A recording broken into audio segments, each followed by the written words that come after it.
大家早晨，尋晚美股繼續再創歷史新高㗎。咁港股方面咧，市前分析我哋今朝早講題係講講科指期貨，無勢正式轉淡。好明顯呢一個11月21號嘅低位5367係一個就算唔係呢個5367，對唔住，應該係呢個5360啊，12月10號嘅低位5360係一個好重要嘅中期嘅，就算唔係終點，一個中期嘅跌浪嘅中途站嚟嘅。咁假若而家呢個跌浪完咗啦，再升上嘅話，呢個我無論一個新升浪或者一個嘅短期反彈，我暫時姑且當係短期反彈先算啦，唔好當新升浪住啦。咁呢個一路咁升上去，一路升上去，一浪嚟嘅啫，而家仲係一浪喎。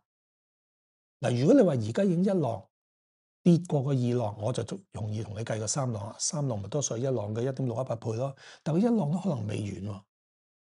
咁你話會唔會呢個一、呢個二、呢個三啊？咁唔係唔得嘅，不過好似運行時間短得滯喎。好，你話夾硬當佢係，我同你睇啦。咁有時咧，少少嘅可能性我都要睇嘅。嗱，如果你當佢真係，你一定係呢度度噶啦，唔係呢度度噶啦，因為呢個係低過噶嘛，5360係低過5367噶嘛。嗱，如果一浪呢度係，唔係呢個工具，應該下邊個？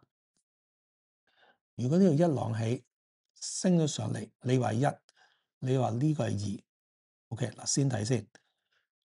即係跌到5474係二。嗱，有個問題啊，呢度都有個5474喎，呢個有5474喎。Anyway，你當邊個都係啦嚇。好，攝實啲，你真係要咁當呢個超短期嘅一二三浪咁數。咁如果三浪嘅1.618倍咧，係5796，係到咗㗎啦已經。嗱，已經到咗㗎啦，過咗添㗎啦。咁即係話個二浪要落㗎咯。sorry，個四浪要落㗎咯。如果已經到咗個四浪要落，究竟係由尋日高位落由尋日嘅高位，由尋日高位落啊，因為一陣間再衝上個新高位落啊，未知。總之就回落呢個升幅，即係由頭先講咗嘅5474起升幅嘅0.382倍。咁到時大家自己計啦。咁另一個數法咧就係話，我當呢個短期大型嘅反彈浪，咁我哋嘅話咧，我就計之前嗰個中期嘅跌浪，短中期跌浪由呢個嘅12號高位6740起，咁跌到去5360，我哋就睇0.382倍量度升幅目標。5887又到咗咯喎，咁會唔會到下一個56050 0.5倍，甚至6213 0.618倍咧？可以嘅，不過咧就難啲，特別係呢個6213咧係非常接近頭先講過嘅6221嘅，咁呢度嘅阻力咧都會大嘅，咁我哋唔好咁大想頭住啦。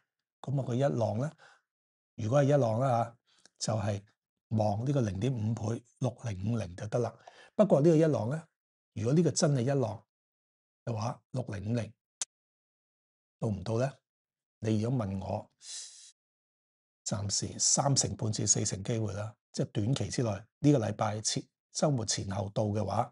但係如果你話，而家係分為1、2、3、4、5嘅，咁1、2、3先跌咗4，再升嘅5咧，咁似乎就健康啲，到時先到就會健康啲。咁呢個就係科指期貨嘅最新形勢，佢係冇勢頭正式轉淡嘅，但係咧係攀升途中咧個回吐壓力會越嚟越大，呢個預期之中。